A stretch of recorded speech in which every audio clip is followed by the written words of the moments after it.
there's now a lot of literature showing that breathing through the nose, not through the mouth, is powerful for improving lots of things. First of all, it improves cosmetic features of the jaw and face. The benefits of nasal breathing and the terrible things that happen when people, in particular children, but adults also, are heavy mouth breathers. So mouth breathers have changes in the cosmetics of their face and jaw that are really bad in terms of attractiveness. And this was done in twin studies. You can look in the book and see some of this. It's really dramatic how being a mouth breather tends to make the chin drop back behind the upper mandible. There's a lengthening of the face, a drooping of the eyes. It can be quite dramatic or modest, depending on how much mouth breathing.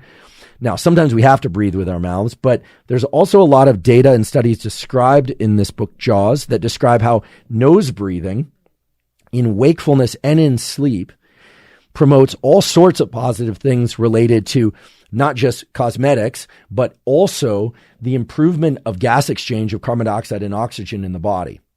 And as well, it can modify levels of different neurotransmitters and neuromodulators in ways that positively can impact hormones. So believe it or not, being a nasal breather and avoiding being a mouth breather can actually positively impact hormones, and in particular the hormones testosterone and estrogen. Although the way that it does that is by making you a better sleeper, which allows you to produce more testosterone and the appropriate amounts of testosterone and estrogen.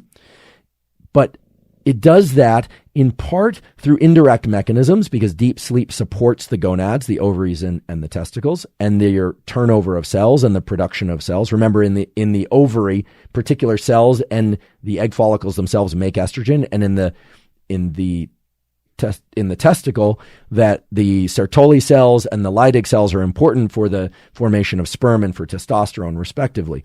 So what does this all mean? This means we have to be breathing properly. It almost sounds kind of, like kind of new agey, like, oh, you have to breathe properly to get your hormones right. But no, you have to breathe properly to get your breathing and sleep right, so that your sleep can actually be deep enough and you're not entering apnea states.